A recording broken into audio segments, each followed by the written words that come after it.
Good morning, everyone. Today we're checking out a brand new video from the Food Theaters about how is healthy candy actually good for you?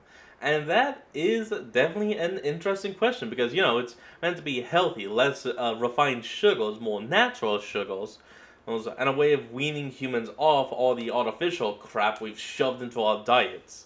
But this is a good question because it's still candy, it's still a lot of sugar. Let So me let's ask find you a out. question. They say fruit is nature's candy, but what if candy could be nature's candy? One fresh new brand is weird. gaining momentum with promises of plant-based, better-for-you candy, which leads me to ask, is healthy candy a reality, or is this brand just taking you for a joyride? Haha, Joyride. Hello, Get Internet! it? Welcome to Food That's the Theory, the brand. show that's made with absolutely no junk, except in the trunk. And speaking of junk, I've been traveling a lot lately. For work, them for fun, cheeks. for running away from the authorities, typical things for me. But flying Wait, means what? I don't necessarily Santi, why are you running away from the authorities? What did you do? eat the best stuff. I get whatever's hanging up in the overpriced store in whatever airport I'm in, because eating a Biscoff cookie for a 5-hour flight is like torture for me. This has usually meant a mixture of Nerds, Skittles, Snickers, Doritos, and mints, because after all that, not bad. I need them. But lately there's a new curly-headed sensation that's changed my go-to airport snack. Ryan Trahan, the king of reviewing one-star reviews, has invaded Candyland with his new candy product, Joyride. And business is booming. In just under a year, Joyride has catapulted itself to become the #2 selling sugary candy in all of Target, falling just short of Nerds and beating out the likes of Starburst, Skittles, Sour Patch Kids, and all the other candies that start with S. That's not only successful Incredible. for a YouTuber product, my guy has become some sort of Gen Z Willy Wonka, winning the hearts and stomachs of customers everywhere. Hey, would that make him Zilly Zonka? No, that was terrible. I'm sorry. That was a bad joke. Give me a thumbs down for that joke. I'm sorry. Myself included. I'm telling you, Give me a thumbs down, not the video. There's a difference. the Strawberry Twists, his version of Twizzlers, are ridiculously addicting, and my personal favorite. His sour strips are a close second, but come on, Ryan, make them not all stick together in the bag. But the impressive sales aren't the only thing that sets Joyride apart from the rest of the candy industry. This candy is different. No fake colors or junk ingredients. No junk ingredients. Fake colors and junk ingredients. We don't use fake anything. No fake colors, no junk ingredients. That's right, Joyride isn't like all those other candy brands it left in its wake. It's got no fake colors, no He kept saying the same thing. junk ingredients, He just kept saying those two things over and over. and as their website puts it, they're made with less sugar, no GMOs, and are apparently entirely plant-based. What does that even mean? Can I plant a little Joyride in the ground and grow myself a sour watermelon wedge patch? And combine that with all the other No. claims, is Joyride trying to make a healthy candy? I've seen the unhealthy thing but healthy shtick before, and it doesn't always work out so well. And hey, on this channel, we aren't a bunch of airheads. We're nerds. Yeah, I bet that hated that pumped. joke. Anyway, I always approach all these products with a healthy dose of skepticism. Under the hood of all that healthy Yeah, a good kilo of salt. advertisement, there's usually a junk-filled underbelly. So let's find out what a plant-based candy even is. What does it mean to have no junk ingredients? And whether or not Joyride has actually managed to create a candy that's healthy. So hold on to your let's red find vines out. real tight, loyal theorists, as we swing from point to point to find out if Ryan has really revolutionized the candy experience, or if he really is just taking us all for a joyride. And so for our first question, yeah, actually, you know what? We're gonna be talking about Ryan Trahan's candy. Might as well jack his style too. Alright. Much better. So the first thing that caught my attention when I bought my Okay. first pack of Joyride was right there on the front of the package. Plant-based candy. And my first question was, what does that even mean? Well, the Well, wouldn't it just be...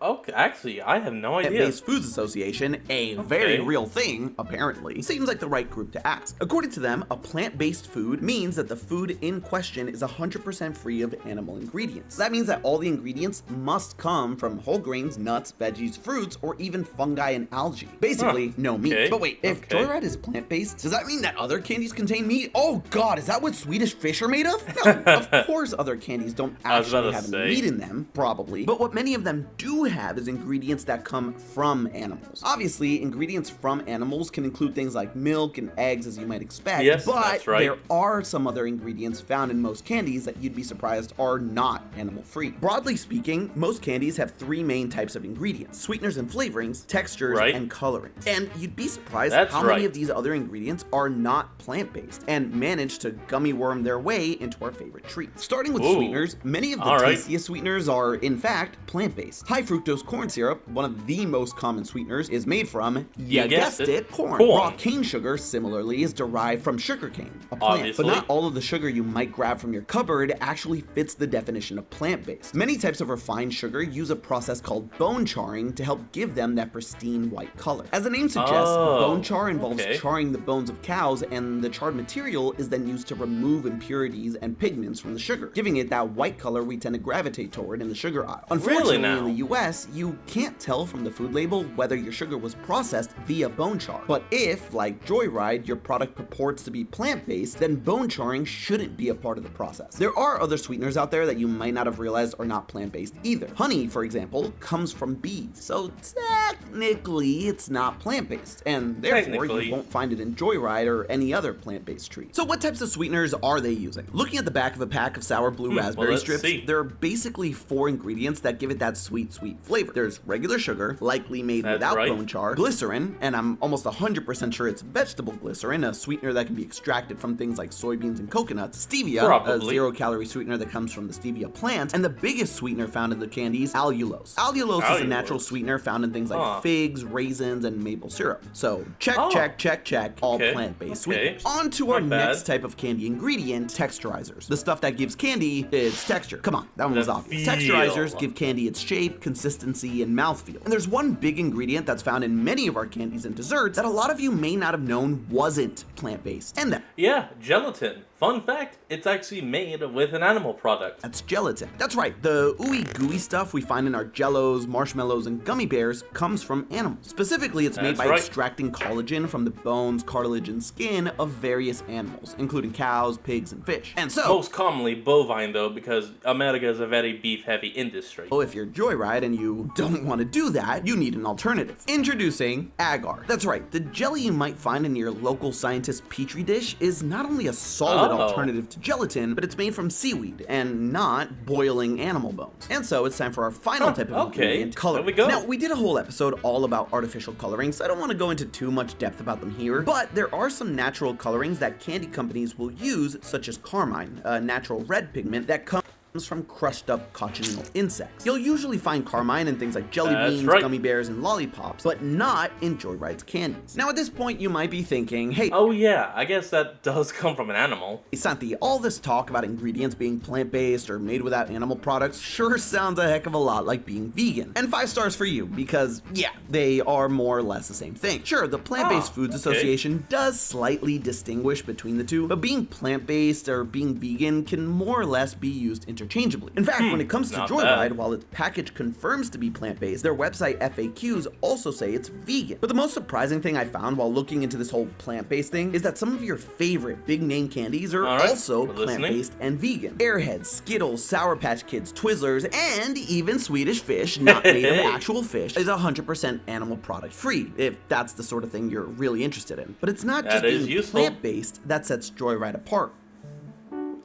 Question 2. If you've seen any marketing for Joyride, particularly the stuff done by Ryan himself, you'll know that the biggest selling point they nail home is the fact that Joyride supposedly contains no junk ingredients. But what does that even mean? Well, first, if you take a look at the back of one of Trahan's treats, you'll find a few examples of what Joyride calls junk. First, it's the synthetic colors. But like I mentioned earlier, we've already done a video diving into the weird world of artificial food dyes, so we'll just pass on that for now. The other major type of ingredient you won't find in I remember that, talking about Red 44. Any of your Joyride candy is what they call sugar alcohols. Now I know what you're thinking, and no, sugar alcohols are not Mai Tais or Pina Coladas. Those are sugary alcoholic drinks and delicious. Sugar alcohols are something something slightly different. In chemistry, an alcohol is a compound that has what are known as hydroxyl groups, or an oxygen and hydrogen, OH, attached to it. For example, ethanol, the alcohol found in some of my favorite beverages, looks like this. Notice the OH. Sugar alcohols are what happens when you take a sugar and add an extra OH at the end. As a result of the process, sugar alcohols tend to be slightly less sweet and about half as many calories as their true sugar counterparts. This is why you'll often find sugar alcohols in foods and other products that advertise as sugar-free or no sugar added. But wait, if it's less calories and not as sweet as regular sugar, why does Joyride hate it? Well, there has been some research that suggests sugar alcohols aren't so sweet after all. The downsides of sugar alcohols are mainly found in your tum-tum. Consuming high amounts of sugar alcohols can lead to abdominal pain, diarrhea, and loose stools. Blech. This is mainly caused by the fact that sugar alcohols tend to be digested more slowly, meaning more gas production by your gut bacteria and more water pulled from your intestines, causing those symptoms. There has also been some early but concerning research into the potential long-term effects of some of these sugar alcohols. For example, research into xylitol and erythritol have shown a link between them and increased cardiovascular risks, like heart attack and stroke. So would I say that sugar alcohols are all junk? That's probably a bit too far for my taste. But there is something interesting about Joyride taking aim at sugar alcohols. If you take a look at a lot of the candies near the top of the candy sales list, they don't actually use sugar alcohols. And when you think about it, that makes sense. If you're gonna make a high sugar, high calorie candy— Oh, Sour Stripes. Yeah, I actually know those. Why would you use something that's I didn't remember them by name, I remember them by the look of the package. low in calories and not as sweet? That defeats the purpose. But if you're making something that's low in calories, like many of the top brands do with their zero or sugar-free options, you would use sugar alcohols. Joyride would say that there's a third path, where you can use sugar, just less of it, and still produce a candy that, in my honest opinion, still tastes pretty damn good. Sure, when you eat it, you can tell that there's something different about it, but maybe different is better. Which reminds me.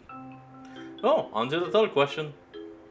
So now we figured out what the heck a plant-based candy is and what junk ingredients Joyride avoids. But now it's time for the big question. Is Joyride healthy? I mean, just because something's plant-based doesn't mean it's good for you. Ask Tom over at Game Theory how my apple pie turned out. Oh, right, you can't see me. I keep forgetting that. He's allergic to apple, and he's not having a great time. Don't worry, I have the EpiPen right here somewhere. Why would you give him an apple pie? Maybe if you subscribe, it'll pop up. Anyway, let's start by taking a look at the good old-fashioned nutrition facts. We've already looked at the ingredients list to death, but what about the other stuff? The calories, the macros? Well, let's compare Joyride's flagship product, the Sour Blue Raspberry Strips, to their main rival, Sour Strips Blue Raspberry. I know, confusing names. But Sour Strips is the brand that Joyride just passed on their climb up the Target charts. They also have the same serving sizes, so it should be a fair comparison. Joyride's candy has 70 calories per serving, compared to Sour Strips' 110. Joyride has just 4 grams of total sugars per 4 pieces, while Sour Strips has over quadruple that amount. On the flip side, Joyride does have slightly more sodium at 95 milligrams compared to 65. But both products are pretty low when it comes to sodium in general. Joyride also has a whopping 8 grams of dietary fiber per serving. Not only is that 29% of your daily serving of fiber in just 4 strips, but that's more fiber than you'll find in some products that market themselves as having fiber. Looking at you, Poppy! That being said, with all that fiber, I and Joyride itself wouldn't recommend scarfing down bags like there's no tomorrow, unless you like your poops coming out like fully formed Tootsie Rolls. So what's the rule? Has Joyride finally done it? Have they created the world's first candy that's healthy? Of course not. I mean, it's still candy. It doesn't matter if it's plant-based or junk ingredient free, it's still not good for you. But here's the thing, and why I actually want to give Joyride, Ryan, and their mascot Jerry their flowers. They never— Joyride Jerry, where the fuck did you come from? Claim to be healthy. Unlike so many other products, especially content creator products that claim to be the best or some sort of cure-all for all those things other products don't do for you, Joyride's pretty much saying, hey, no candy is good for you, but if you're going to indulge and have candy, ours is slightly better. It's honestly a breath of fresh air in the marketing world where everything is so heightened. There's a reason why it's selling so well and why people are gravitating towards it. The candy doesn't promise to transform your love life, Skittles. Instead, it's a product that's just being honest with them. All the fancy motion graphics and marketing slogans are stripped away like so many shiny wrappers on a picked over Halloween haul. And what's left is some refreshing authenticity. And I can literally feel some of you typing in the comments, "You forgot to add hashtag ad." Well, first, you're so creative. Look at you go. Second, I'm just calling things like I see them. And that doesn't always mean tearing down or exposing a company. Sometimes it's giving credit where credit is due. So I guess if we're gonna wrap up this little Ryan, you don't have to be paid to say something is good. In Trahan format, I'd give Joyride 5 stars. But hey, that's just a theory. Food theory. Buen provecho. Alright everyone, that's going to be the end of today's video, and I hope you all enjoyed this. Remember to like, comment, and subscribe for more. Link to the original will be in the description below, and I'll see all of y'all next time when we flick back on. Until then, this is Fox, signing out. Peace.